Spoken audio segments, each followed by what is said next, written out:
Before starting this course on career counseling, it is extremely important to understand why you should take your career choice seriously. In this video, we will help you understand the importance of making the right career choice for yourself. So, why is your career choice so important? It is important because it determines a lot of things in your life, including number 1, quality of life. Your career choice plays a huge role in deciding where you live, how flexible your life is, and the kinds of things you are able to do in your free time. Number 2, identity. Ask any elder person about their career and they will tell you about it as a part of their identity.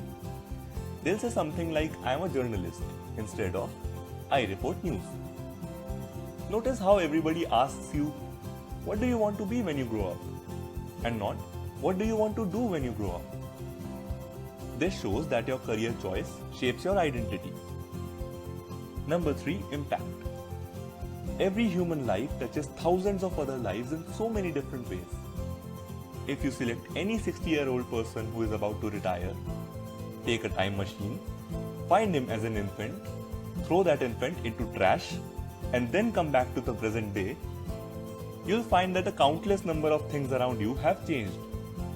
So whatever career you choose, the world will be affected by it.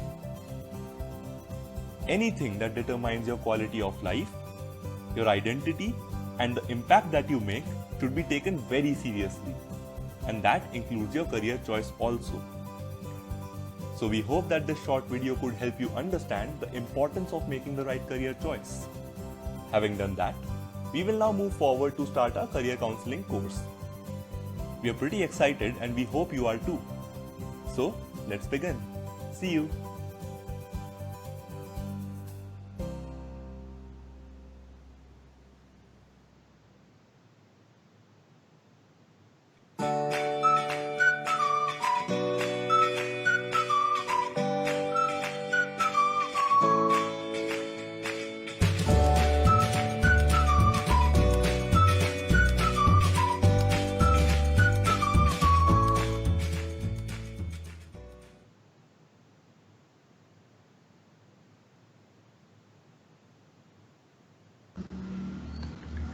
Hello guys, good evening. I hope you're doing fine. And with this, welcome to the day 55th of Pro Bono's Life Career Guidance podcast. So today we have an amazing guest with us, and if you've followed the podcast from the beginning, then you've seen her. We have with us the amazing Hina Siddiqui. And before we start the topic for today, I'll just do a very small introduction because I think you already know her. She's an artist leader, she's a theatre maker, she's a writer, and an educator. So another career polymath with us. And with this, today we'll be discussing about how to overcome fear and create an inspiration bank for your stories. So we'll discuss how to write, why to create. We'll talk about creating an inspiration bank, how to observe the world, especially in this lockdown, identifying and developing our ideas. So a lot of stuff in store for us. And with this, I would like to transfer to Hina. So welcome to the podcast again, Hina. You're the first one to be doing a 2.0 with us. How does it feel? I hope you praise us. You're on mute. Yes, the mute game. No, I thought you all forgot about me, so I'm like really happy to be back here. I feel very famous. Thank you so much, Hina. And what have you been doing thus far? Because when we started this podcast, obviously the lockdown was at its initial stages, and now it has extended for a long time. How are you surviving? I am surviving.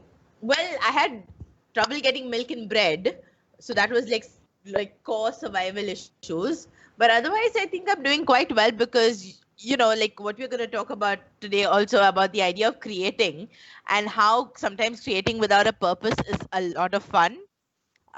So I've kind of been working. We started off our own writing and storytelling collective, and we've been working on things. And a lot of these things aren't for sharing with audiences or people, but it's about giving yourself like daily things to do, and which you may not end up doing daily because let's face it, no one does anything daily, especially in this atmosphere. So yeah, it's been lovely. I started a newsletter, which is considered a great thing for your mental health nowadays. So Nice. yeah, that's what I've been up to. Great. So how do you pronounce the collective's name? Is it Studio or is it Studi-OH? See, like you were explaining to me last time how Probano's name came from like a whole website thing. Mhm. At some point. Yeah, this is one of those things as well. So it's supposed to be Storyteller Studio because that's what I envision, a studio space where storytellers in different forms come together and work and collaborate. But like, no one's allowed to be within 6 feet of each other nowadays, so studio spaces are hard to rent. And yeah, because studio wasn't available, so now it's studio. And because you tell that to people and they'll go, oh, so yeah, Oh, studio. right. That's amazing, Hina. So Storyteller Studio is the name of the new collective that Hina has started. We should definitely support her in this as much as we can. And Yes. so, guys, today we are discussing overcoming fear and creating an inspiration bank for our stories. So the first question in my mind or anyone's mind would be, okay, I don't want to become a writer. If I don't want to become a writer, how can this help me or like the general audience? So, there's this way of thinking about education and about learning. And it's called, I don't know, did I mention it last time? It's called Maslow's hierarchy. Okay, Yeah. Maslow's hierarchy is different, is about what you need in life and what you're. I think I'm confusing two different pyramids here. Yeah, no. It is Maslow's hierarchy. Maslow's hierarchy about desire and about motivation, about what motivates people to do things.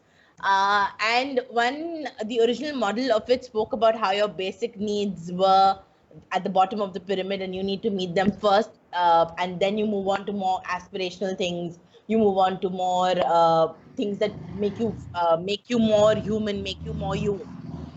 But nowadays, most people consider this pyramid to be inverted, where even people who may not have needs like food, clothing, shelter met want to be more themselves, want to discover who they are, want purpose in life. And one of the ways to do that is by creation, because unless you do something with what you have within, you won't know what's within. Because creation is an expression of what's there inside. It's not necessarily, that's my cat, by the way. It's not necessarily a way for us to make something amazing that people can ogle at. It's about us putting out what's inside. So yeah, I think that's how it'll help, because I think that's a basic human need. So there's a basic human need to express, basically, you say, and that can be therapeutic in some sense. Is that right? Not exactly. It's a basic human need to discover what it is or what it means to be human. And in the process of discovering that is the process of creation, in my humble opinion. Are we Okay, stuck so or something? why do you need to? No. It's completely fine. I think I sometimes just mute my mic to listen to the whole conversation of the guest, and when they finish, then I have to go again and back unmute myself. So I was asking, Hina, if so if you want to write, what kind of fears can we have? Obviously, one fear can be that nobody will view my work or people will, laugh at my work, and that's a very legitimate right kind of thing that nobody will praise us, right? Good Lord, I heard only half of that. But I'm going to answer the question of what fears can we have. I think the biggest fear is, like, there's this old adage, and a certain series of books has been written with the central idea of this, that a named thing is a tamed thing, right? And the idea that even when we are doing things like setting smart goals and all, one of the prerogatives is to put it down in writing, right? And I think that's because all of us at a large level realize that when you put things down in writing, it becomes real, it becomes inescapable. The thought solidifies and it's in front of you and you have to confront it now. And I think one of the biggest fears is not so much about log kya kahenge, although that is a substantial fear. I think the biggest thing is, how can I put something so intimate down on paper or on a screen, right? And I think that is what holds us back, because we'll continue having these thoughts and these stories, within our heads, and we not commit them to any outward expression because we are scared of putting ourselves out there. So it's kind of like a juxtaposition to what I said earlier. We want to do it, but our fear of putting ourselves out there, of facing ourselves almost, because our writing or creation in any way will become a mirror, and the fear of looking us at ourselves in that mirror. So that's, I think, the biggest hurdle that we face. Right. And what is your advice to anyone who would, who wants to or does not want to express their ideas? So let's just start with people who don't want to express their ideas, right? So somebody who might be sitting and watching this and will be like, okay, so why do I even start writing about whatever I'm doing? Is it worth it? Do I need to express? Do I need validation? Should I write for validation? I think we have already addressed a bit of that. So these are a few questions that might come in someone's mind who is thinking that whether or not to, start this activity. So what's your suggestion for them? Do they actually need to express, or are they fine by not expressing also? Baba, you're watching this on Facebook. If you have a Facebook account, you're definitely looking for validation. Okay, so let's stop pretending that we don't want it. That would be step one, I think, according to me. Let's stop pretending that we don't want attention, that we don't want people to notice us, that we don't want to stand out, that we don't want to feel like we have contributed to something, that we are saying something that others think is worth listening to. I think that's a basic human need. And I don't think there's anything wrong with wanting attention. I don't think there's anything wrong with wanting to be heard. I think a lot of people are forced into silence, whether it's, it's through external oppression or just to internal issues. And I think that's one of the worst experiences, to feel like you have something to say but not be heard. And I think all of us want to say things. And also, this is of course the meta, the whole the emotional, spiritual angle of things. It's also the very practical angles why all of us need to be able to sell ourselves. Let's not pretend that we live in a world that actually values talent. It doesn't. It values the noise talent can make. Yes, the attention comes with the noise. Talent, of course, carries the attention through. You lose attention very quickly if you don't have talent. But getting that talent is about getting your voice heard. And it is about finding a great way to tell stories to capture people's attention. It's an essential life skill, according to me. I think, yeah, that I also believe in, that it's a very essential life skill.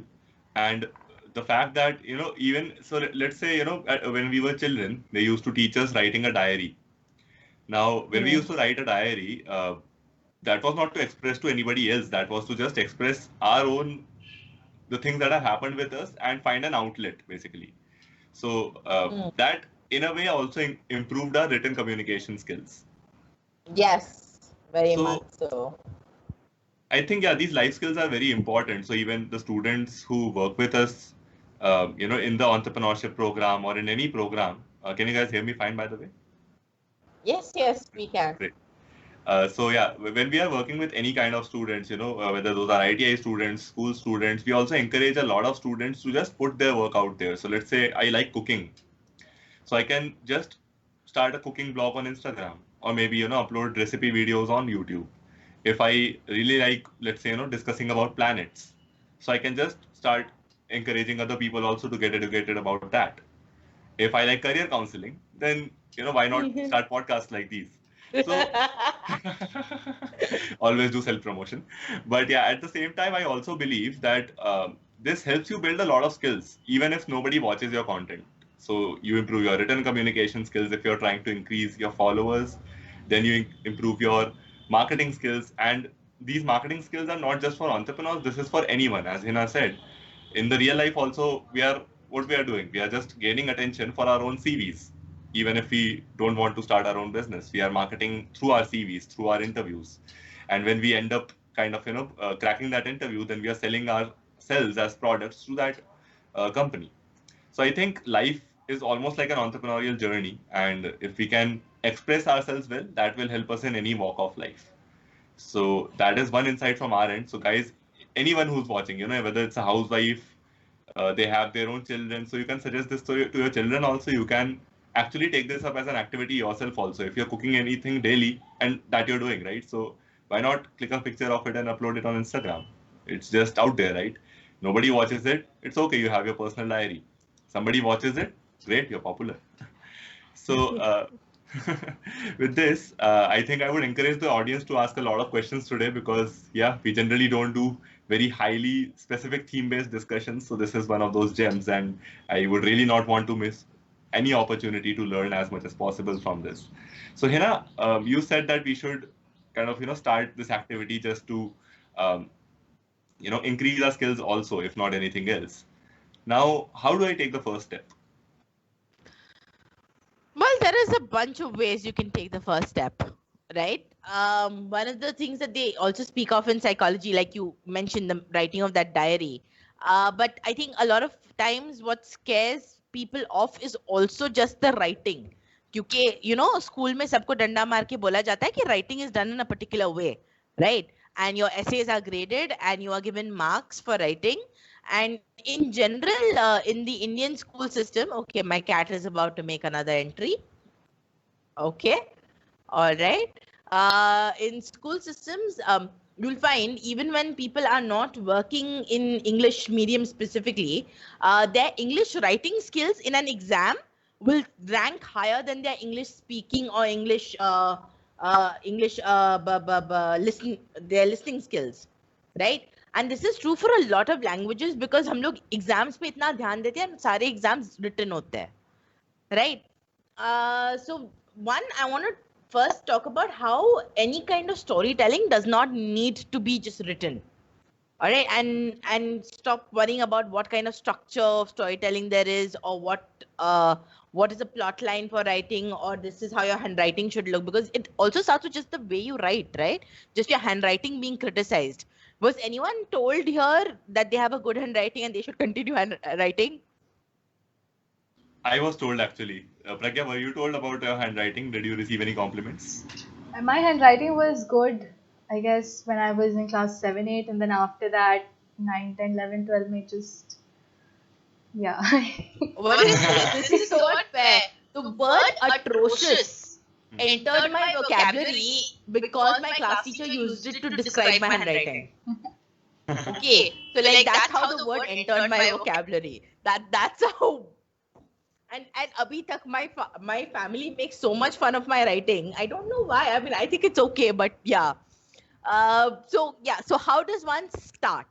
One, I would say, like Aditya's already started talking about, is find something that you're interested in. Find something that you care about. For most of us, this may not be obvious. Most of us are not very connected to what we like or what we're interested in. We, as a systemic population that goes through the Indian education system, we're categorically told to move away from things we care about to things that others care about, right? And most into I like Thor ka hammer, and I like Chris Evans ke biceps. Very often goes into that. This is another cat who wants to, exit. So yeah, there are passing shots. Yeah. Of cats. Of the cats. Yeah, cats coming in. So that's really nice. They're making cameo appearances. Yeah, they're very camera friendly, and because it's raining outside, they are all like in the house rather than outside. So coming back to first start making lists and putting down things that you're interested in. Once you have that, pick out 3 that you care, that intrigue you the most, or the first 3 that come to your mind. Like on Facebook, you get those lists of words, and the first 3 words are the things that will happen to you in 2020 or post lockdown or whatever it is. Have you all seen that? Yes. Yeah. So something like that. Pick the first 3 that come. Mm-hmm. And then instead of trying to create about them, let's read up about them. Okay, let's go see. So for example, one of the things you mentioned is cookery. Okay, cats are having a little bit of a cat fight. Oh God. Okay, so since you mentioned cookery, if cooking is one of the things that's on your list, watch or read at least 3 different things about cooking. Now, most of the time when we say cooking, we end up going for something like a cooking show. But there are also a lot of movies that involve cooking, right? Like off the top of your head, you have something called Chef, you have something called Chocolat, you have something called Lunchbox, Ah. right? Where cooking is a central idea of the story, where cooking is like essential to the story. Okay, so you can watch these things.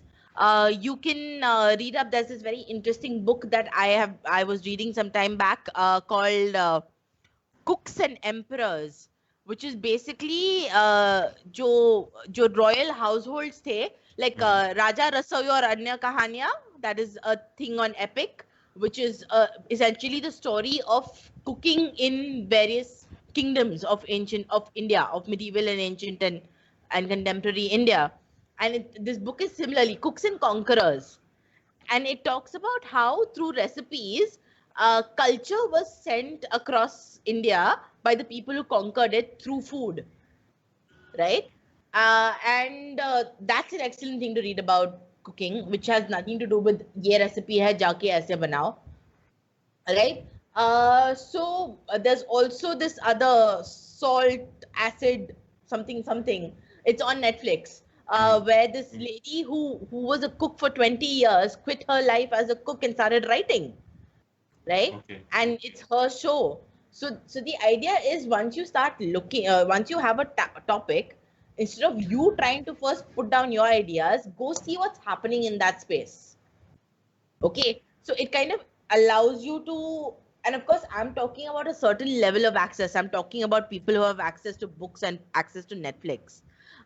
But it could also be as simple as go ask your grandmother, आपने क्या क्या खाना पकाया था बचपन में, आपने cooking कैसे सीखी, right? Or go ask your neighbor who may not be of the same cultural or religious background as you, what they cook and why they cook that, right?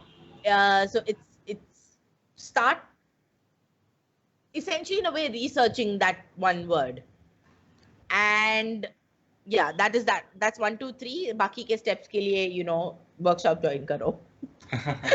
So can you give us more details about the workshop also? When obviously we have talked about it now. Yes, see, I love how you plug things in, man. I should learn that from you. So one of the first things we started as the collective. Yeah, that was Okay, my ringtone. that was interesting. Yay, man. Someone exciting sounds like they're calling you. So one of the first things we started as the collective was running these introductory workshops for people who may or may not be looking at writing a complete work for public release, but those who are interested in writing and telling a story through writing. Right? It was focused mainly on writers, but any kind of storytellers could join. And these workshops, first we ran them in collaboration with this cultural organization in Pune called Artsphere. Then we ran them independently. Now we may be running them with Pro Bono, you don't know. And it's essentially 1.5 hour, 2 hour sessions where we talk about basic topics around writing. So in the past, we've discussed characters and how to build them. We've discussed worlds and how to create like a believable world, even if it's your story is based in Mumbai, okay, and it's called Shootout at Lokhandwala.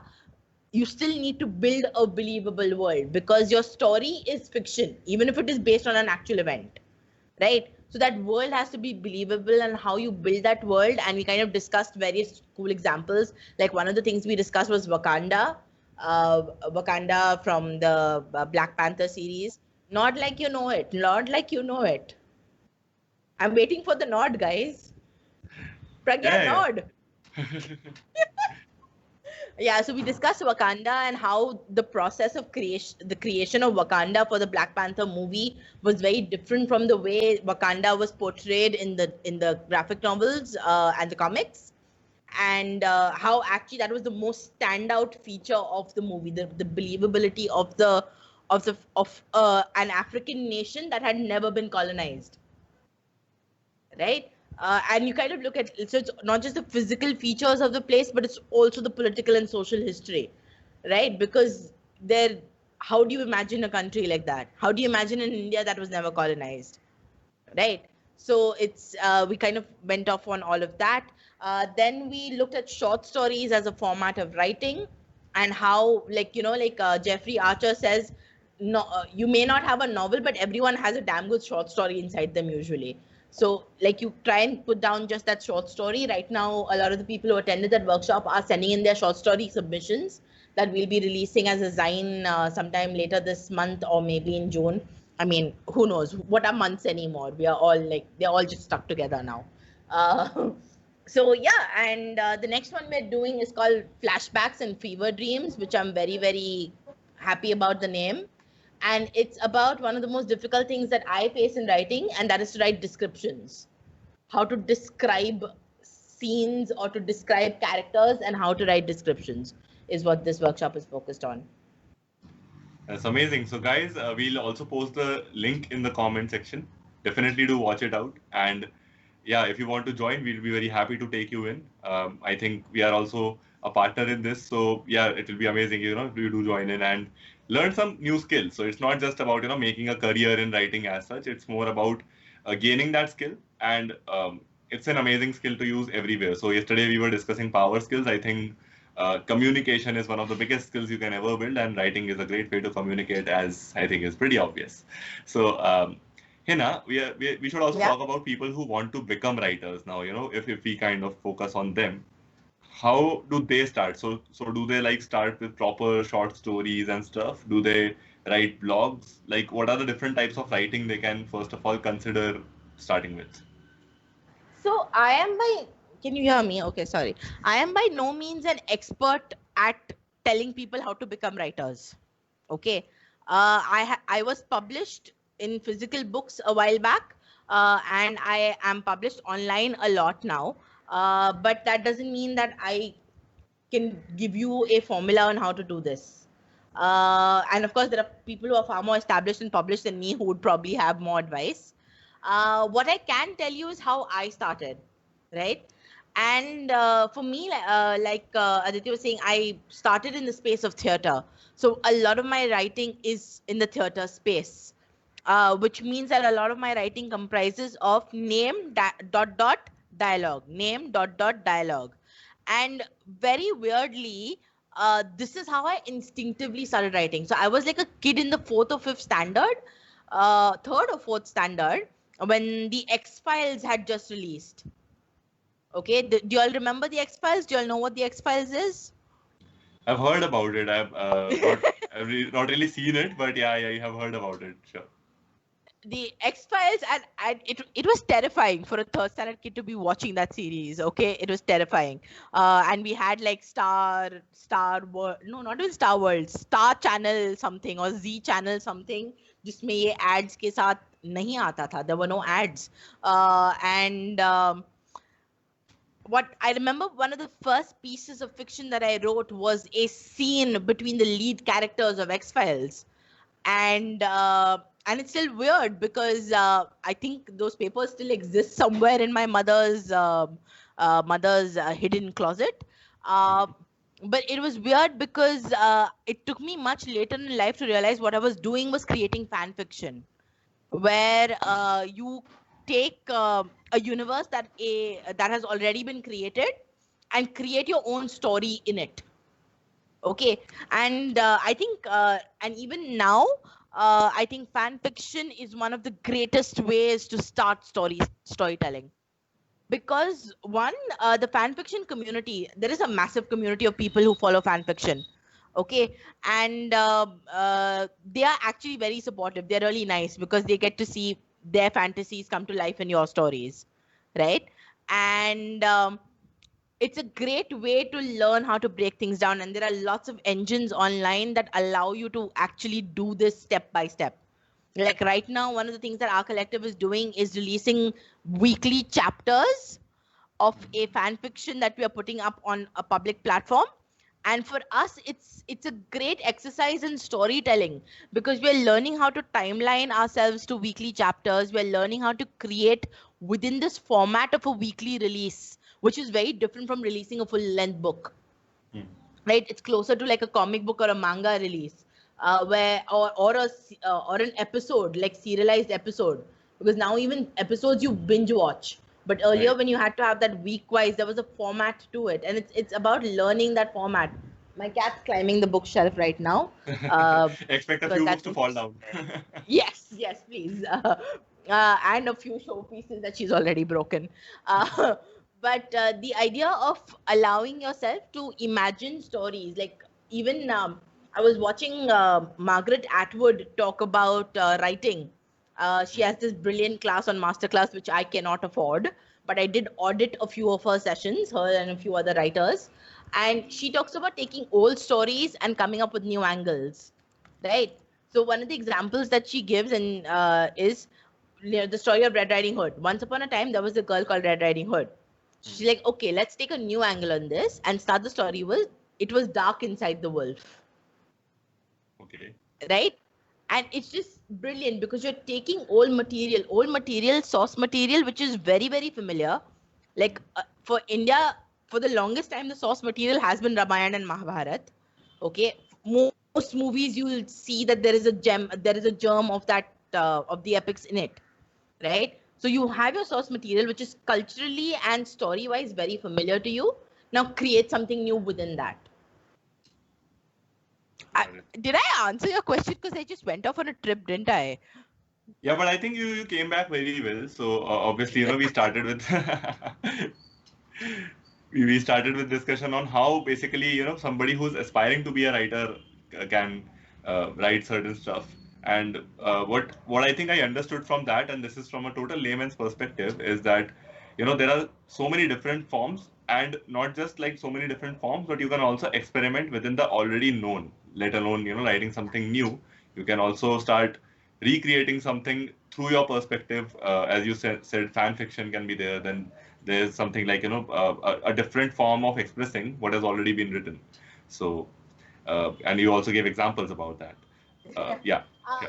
to go back to your original question, how can someone start writing? I think one of the most important pieces is everyone imagines that writing is done in isolation, that you sit alone and you in front of a desktop or a notebook or whatever, and you cut, write while drinking endless cups of coffee. That's the romantic vision of the writer. But writing Yeah. is not, you can't write in isolation. One of the biggest things you can do is find yourself a partner. Okay, and I know that sounds difficult. I know I've struggled to do it. But the reason we have a collective right now instead of me doing this alone is that we have each other's back. So like I can pass on my writing to someone in the group who betas it, who looks through it, and then I have a bouncing board for the ideas. I have a bouncing board for the material. I have someone to call me out on my lack of structure or my lack of story, right? The biggest thing you can do, and this doesn't need to be someone who's your chuddy buddy. Okay, it could, like right now, we've actually started this as a professional service where we work with our aspiring writers to help them kind of get their idea down into a draft. And I've been working with people on Zoom since like the past 2-3 months who are not even in the country. So find someone who can work with you on your journey and figure out what that equation for you is. It may not be a professional, I'll pay you a fee and you provide me that service. It could be a quid pro quo. So yeah, find someone to take that journey with you. Right. Acha, also Hina, so we were talking about writing. Now, a big part of writing is ideas. Where do you get them? So let's say, let's say if I want to write something in comedy, do I just take a notepad with me all along and write whatever comes to my mind, while seeing people? क्योंकि बहुत बार होता है कि रास्ते पे चलते चलते एक बहुत अच्छा जोक याद आया और बाद में आप भूल गए. बट आई ऑल्सो थिंक यार इतना प्रोएक्टिवली अगर मैं हर चीज लिखता रहूंगा, मेरी तो लाइफ बिल्कुल मतलब स्ट्रक्चर्ड रहेगी. फिर क्या मजा, मतलब I just have to take a notebook everywhere, और फिर मेरे को लुक आउट पे रहना पड़ेगा कि okay I am seeing this from that perspective, that where I can get ideas. और do you just sit some time and recall whatever you have seen, or what's the process like of getting ideas and like storing them somewhere or referring to them? So, one of the things actually a lot of writers recommend is what you just said, to take a notebook and to become like a shotgun note taker, right? Where you are perpetually, when that idea strikes, you are ready with the notebook or with your dictaphone. Dictaphone तो आजकल नहीं होते, अपना ही phone होता है. And you're ready to put that idea down. Because yes, you're right, that idea disappears. My opinion on this is slightly different. Because I feel if the idea disappears, then it wasn't worth it to begin with, right? I personally spend a lot of time obsessing over ideas before I commit them to paper, right? Because in my brain, I will, that idea, that germ of whatever I have, usually very often it starts with a visual, or very often it starts with a character or something interesting, very interesting that I see in one frame, right? So if I'm looking outside and I'm seeing this insect trying to climb towards a flower, for me that's a visual that will play in my head for at least the next 2-3 days, and I'll approach it from various angles. I'll approach it from the angle of the flower being the central character. I'll approach it from the angle of someone in the balcony above me watching this scene and what's going on through their head. I'll approach it from the angle of that being the frame, and then suddenly a giant's footsteps on the flower, right? And I'll approach it and I'll see what sticks, what stays with me. And then that is the idea I will process, right? So it's, for me, it's a lot of collecting visuals.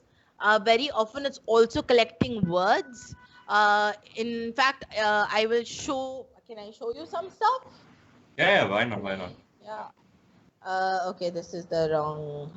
So very often it's also about just drawing out random ideas random characters that I see in my mind. Very often it's about seeing people that I see outside and converting them into random ideas that I can put down. Very often for me, it is also, I'm a big fan of notebooks, so you know what to gift me for my birthday, Aditya. Absolutely. Very often it's just me writing pages and pages of whatever just comes in my head, right? So capturing ideas is, people do it in various ways. I know that Judy Bloom, who's a very famous children's author, talks about having observation sessions. Like, let's admit, most of us are not in observation mode most of the time, right? We're going through life, we're not stopping and watching ourselves go through life. Right. So in that sense, Aditya, when you say, do you take some time to sit and reflect and just write what you feel? Yes, right? And one doesn't need to do this on a daily basis. Consistency does not mean daily. Consistency means setting time aside for something and doing it on a regular basis. Regular for you could be once a week, could be once a month, could be once a day, or could be once an hour, right? You figure out what that means for you, but you sit down in one place and you either reflect on memory, or like one of the things that I used to do very early on in my life is I used to sit in one of those Irani chai cafes and just sit and observe, like a creep. I would sit there all day from opening like at 6 a.m. to closing at 8:30 p.m. I used to just sit in that Irani cafe and I used to just observe, right? And those observations led to creations of characters, of situations, I had created a whole body of work which was based in Irani cafes. Wow. I call that my Irani cafe phase. when I die, they shall publish it that way, right? So do that. It's different things that work for different people. If you have the time to sit and observe, sit and observe. But nothing that you observe will make it to your screen or your paper or whatever you create on as an idea unless it's met with what's inside. Okay, so you can see something very funny, like someone slips on a banana peel, classic gag. You see that happening, but that observation means nothing till it's measured by what's inside you. I don't know what seeing a person falling on a banana peel is for you. I don't know how much of your memory comes in there. Like, maybe for some people this is a comic scene. Maybe for you this is the time that you saw your brother fall down and hurt himself. Right.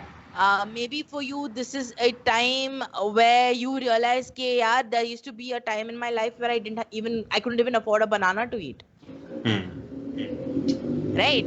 It's about what the observation of the world invokes in you, and that depends on your memory and your experience as a human being. None of us can see the same thing and take the same thing away. It's at least Right. what I'd like to believe, right? And So with that process, if am I rambling? Should I stop? Do you want to ask a question? no, you keep going. That's how it goes. So you keep talking till the time that you feel that okay, the answer is done. Now I'll ask a question.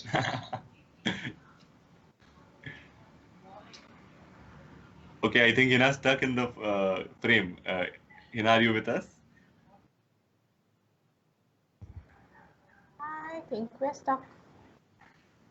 Now she's back. Yeah. Here? Yeah, my internet just went for a walk. So I was saying it, and when you start doing like processing observation through memory, you also kind of realize what a creator's or a storyteller's responsibility is. Like, there's this very funny quote about don't piss off a writer, they'll put you in their book, right? And one has to stop and think about how fair that is. Yes, of course, as a writer, I draw on my experiences. Of course, sometimes I quote people verbatim. Like exactly जो शब्द उन्होंने मुझे बोले थे वो मेरे paper पे आएंगे. पर is that fair? Is that fair to paint your ex-lover as an asshole? Am I allowed to say these words on your podcast? Yeah, Oops. it's okay. Edited post. We will edit it out later. Like, is it okay to take out your anger through the depiction of people or situations? Like, and this doesn't even have to be interpersonal. It could also be geopolitical. Like George Orwell wrote about the Russian Revolution. I don't know how the Russians reacted to his book. Khushwant Singh wrote Train to Pakistan. And it was set against this very massive, earth-shattering backdrop of the partition. And how far do you go in storytelling? How much fact do you use? How much fiction do you imbue? Right? And all of these, I mean, there's no absolute answer to this. But again, it's a measure of your storytelling, of how much responsibility you take when you write that story. And Right. I don't know if that makes sense. So yeah. A lot of it does, and I think but we definitely have to kind of listen, because that was a lot of insight in just one para. So we understood that how we should not vent out just a personal thing on a paper like that. That's what I think I understood by the last portion of it. And the initial portion of it was, if you really want to get ideas, just use your way. So if you have time to observe, do that. If you can find a partner, do that. That will maintain some regularity at least. And regularity for you can mean different things. Like these are a few insights I could draw. We have some amazing audience questions. I think we should definitely cater to them also. Yay, people are listening. I'm not speaking into a void. So Vinayak asks, ma'am, why is it that there are few entries in the script writing level in the Indian movie industry? Is it the lack of interested talent, or is it the obstacles that the industry poses? I am not an expert on the Indian film industry. I do not know the answer to this.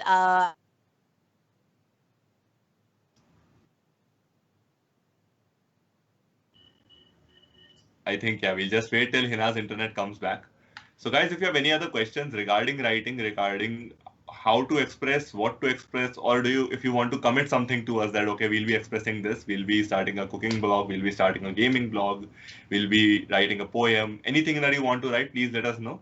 If you want to share your profile, please do that. I think, if the day is good enough and if our team is generous enough, I think we can share that on our status as well. We have 6,000 odd likes. Who knows? 10 more people might view your thing. So, yeah, Hina, you're back. So. Yes. Yeah, I was saying that Javed Akhtar at one point was campaigning for paying script writers more. So I suppose maybe the payment issues with script writing in the Indian film industry are a problem as well. I don't know. Next question. Got it. Ankita asks, how do you overcome writer's block? Um, Usually, and this is like science happens because the writers, the person writing feels stagnated in some way. So very often the simplest solution to writer's block is to change routine. Okay. And again, conversely, a situation, a solution to writer's block often is to start routine. Okay. Like, for example, someone like me, I can't maintain routines for more than a week, maybe at the most a month. And for me, changing routine as opposed to just breaking routine is usually what works best if I get stuck in a rut. Also, there are deeper issues with writer's block, right? It's not just about not being able to tell that story. It's about also feeling deeply held back.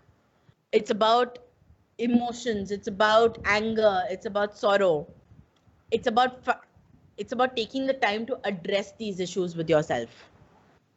Right? It's about taking the time to just break free from things that might be affecting you and working on things, on dealing with them in a healthy fashion, and that might activate your ability to write again. Great. Ankita, if you have a follow-up question, please do ask, and I hope that answers your first part of the question. Side of the table, he's usually guest today.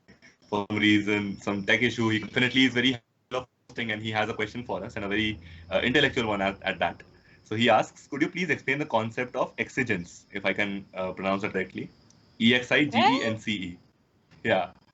So the overlap between the writer and the subject and the context. The concept of genre, how the subject is presented to the audience. Wow, As well this is as perhaps a little too technical for me. I don't know. I will look up this word and prepare an answer for it for the next time. But yeah, I do not have an answer to that question. I don't know what this means.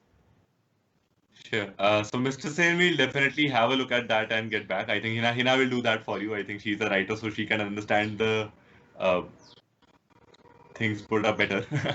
So Hina, I also wanted to ask you, from my end, this is not an audience question. This is just a question I had as a, person. That so when you're expressing your, what aim do you have in mind? Like, do you just do it for your own good? कि चलो मेरे को अच्छा लग रहा है, या फिर you do it to get appreciation from the people.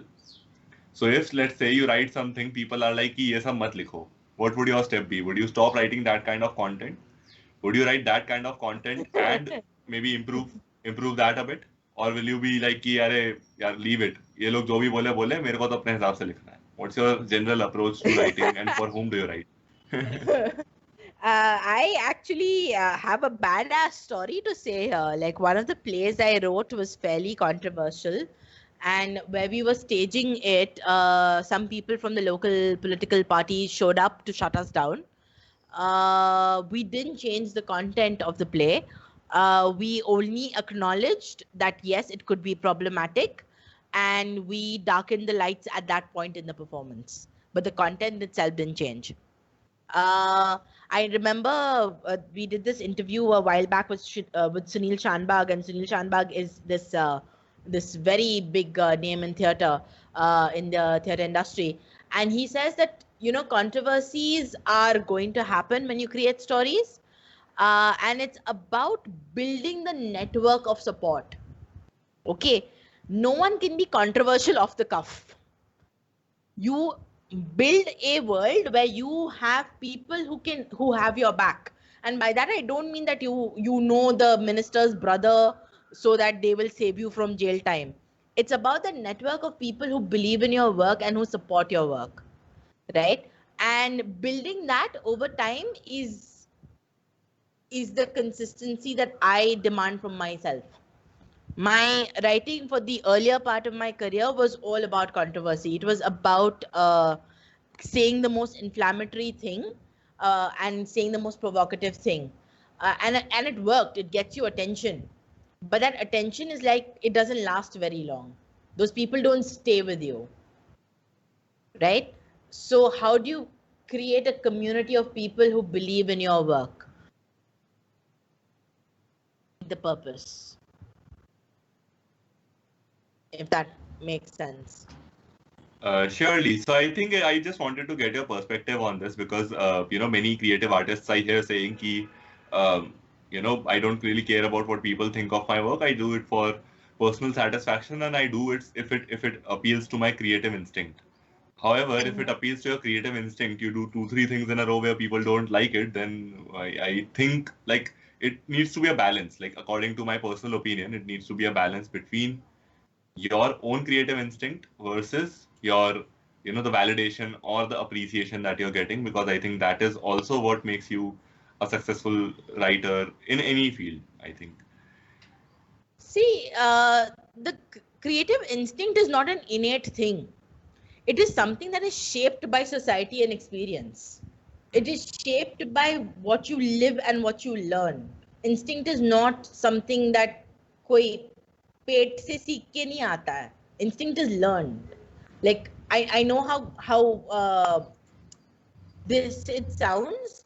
There are certain, like, even instincts that we are born with are learned and passed down across generations, and they become a part of our DNA. That's scientific as far as I know, right?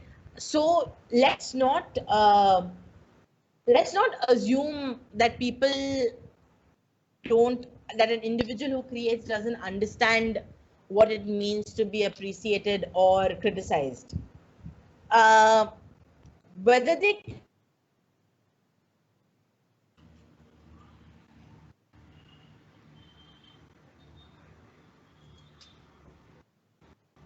but find a balance, because if you want to create, you need to be able to have the resources to create, and that depends on how well your creation is received.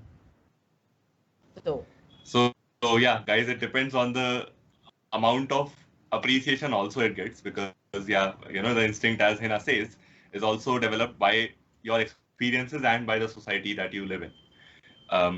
So Hina, another really interesting question here, and I think before that I'll also read Ankita's comment.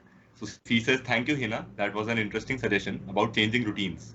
I've never addressed the issues that could be affecting the writer's block. I always seem to try to overcome it. So thank you for pointing it out."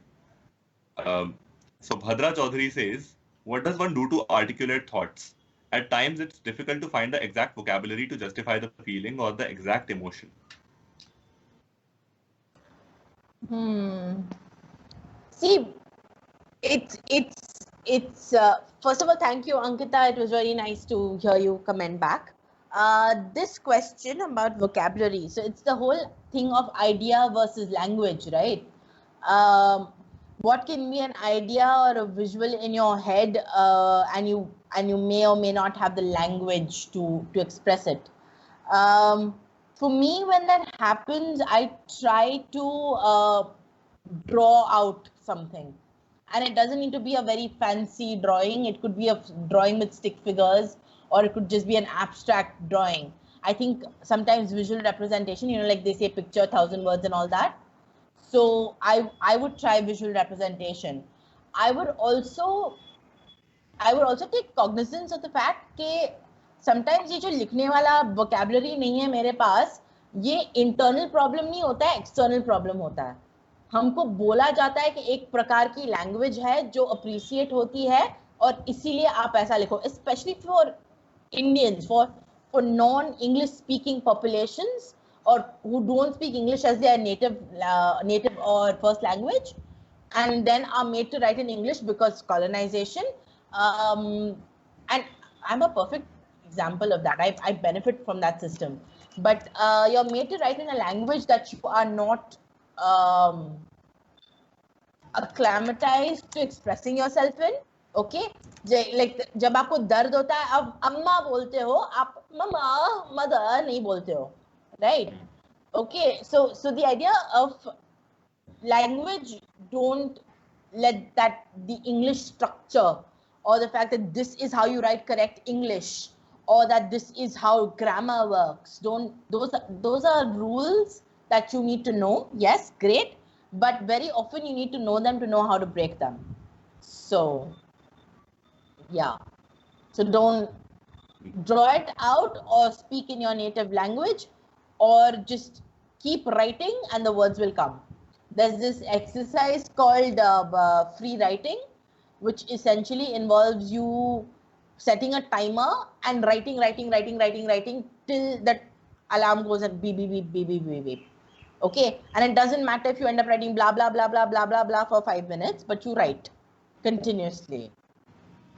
That is a great way of just getting over this. अरे पर मेरे पास शब्द ही नहीं है, सबके पास शब्द है, और अगर शब्द नहीं है stick figures बनाओ. That's amazing. So Bhadra, I hope you got some tips with that. So the main tip would be to continue writing, and if you are not finding a word in the exact language that you are writing, you can find it in your mother tongue. I think that's where you will never struggle. And yeah, just continue writing, and the words will come automatically. And even if you write in others' words badly, even then I think it's better to keep writing rather than stopping. So, and Bhadra has a really touching comment, and I think this is one really amazing one. I think it will make your day, has already made mine. So, Bhadra says, thank you for doing this today, as if the universe had conspired, had resumed journaling after so many days. That is amazing. Aw, Bhadra, hugs. Social distance wale hugs. Thank you so much, Bhadra. I think फिर तो हमारा आज का मकसद पूरा हो गया है. और I think so we have already exceeded a bit of time because we started off late also. So guys, really sorry for that. I think whoever was waiting, really sorry. There was some technical issues. That's why you'll be seeing us today doing this on Skype rather than Zoom. Ban China. I'm just joking. So, so Hina, why are we doing this? Like, why are we doing this whole writing workshop? Why are we doing this podcast on writing? Existential crisis, thoda. Like, why are we thinking, of presenting this as a skill rather than any other skill? बहुत सारे skills हैं. Why are we promoting writing as a skill today and in the workshop that we are going to do later?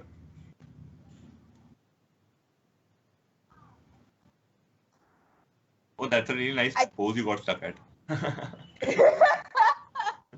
Am I unstuck now? Yeah.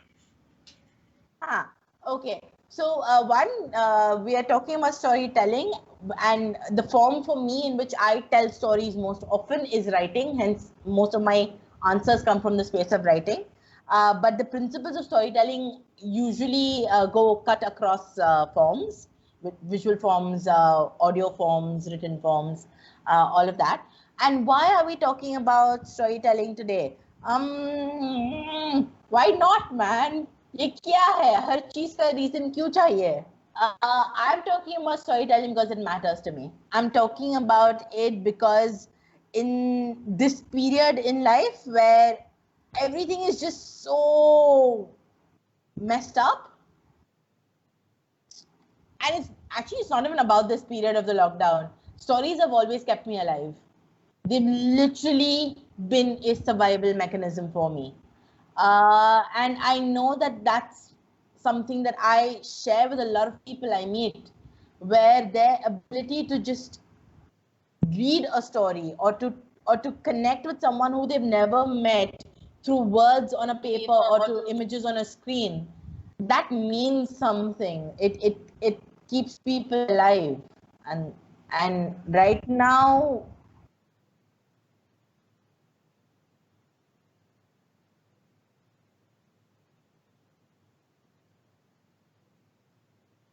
are we stuck? Yeah, you got stuck at right now. Damn it, did you all miss that entire thing? Did you miss my entire poetry? No. We just missed the last maybe 10 seconds. So you said right now, and after that you got stuck. So just like 5 seconds ago. So I said right now it's difficult to stay alive. It's difficult to live, but we gotta stay alive. So like yeah. Absolutely, guys. So stay alive, and I think it's a so even from a practical perspective. So when we say you are learning or you're learning writing, so one good thing is that, as Hina says, stories is what has kept us, or stories are what have kept us alive, because I think our history, the human history, dates back a long time, and since the time the evolution has happened, stories are what have advanced us ahead.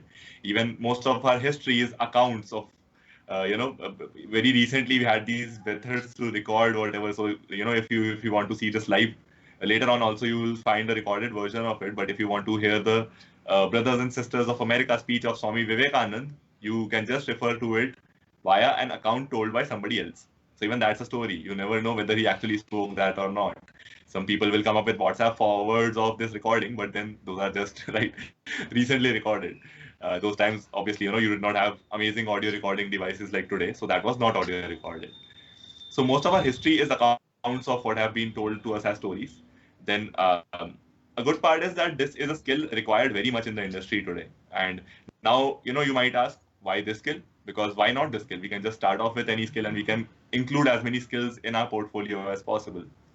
And this is something which is, which you can pursue with anything. So it can be coupled with a lot of things. That is another amazing thing, right? So we already started off by saying this, that whatever your interest is, you can just find a way to express your interest, a way to express your knowledge, a way to express your excitement for something. Some amazing things I think about writing, and I do suggest everyone that, irrespective of whatever they are doing, I do definitely suggest everyone to find an outlet for whatever they are doing. It's like a personal diary. Sometimes it's like a very big brand, but what it does is it immensely works on kind of improving your skills. And whenever you wake up, now you have something to do in the day. So you look forward to something in the day. That's very important. I think if you're stuck in a job also, this is not just for kids who are looking forward to jobs, but somebody who is stuck in a job which he or she does not like, or somebody who is just stuck alone.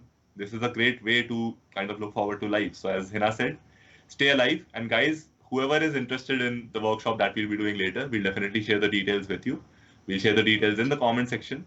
Do join us, and we'll be very happy if we can collaborate and build your writing skills, build your storytelling skills, and you can express your things woven into a story. So Hina, any last advice for people who are watching this and and want to express whatever they have in mind through a story, through their writing? Sleep on it. That's my advice. Whatever you want to do, first sleep on it.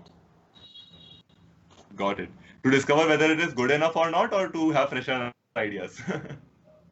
Just sleep on it. You never know what happens. Sleep is this mysterious place where things are processed. So sleep on it.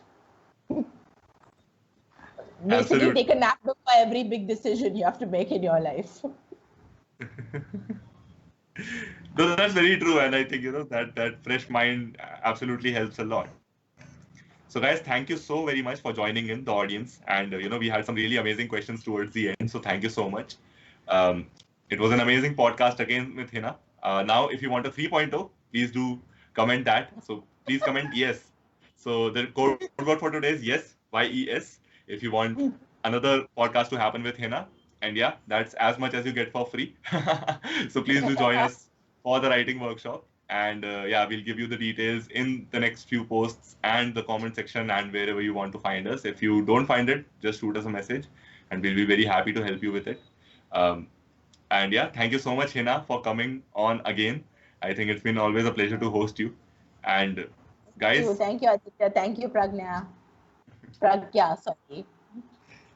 yeah, that N sometimes is there in the name. Na? With Pragya, our Pragya, that's not there in the name. So yeah. All Thank right, you so and my much. cat say bye-bye too. Thank you so Bye, much, guys. Hina. Bye. And guys Bye. in the audience, take care, stay safe, wash your hands, and take care of your family. We'll see you tomorrow at the same time, 6 p.m. Like our page, follow post notifications so that you keep getting this amazing podcast in your inbox or in your notifications every day. And yeah, see you tomorrow. Bye.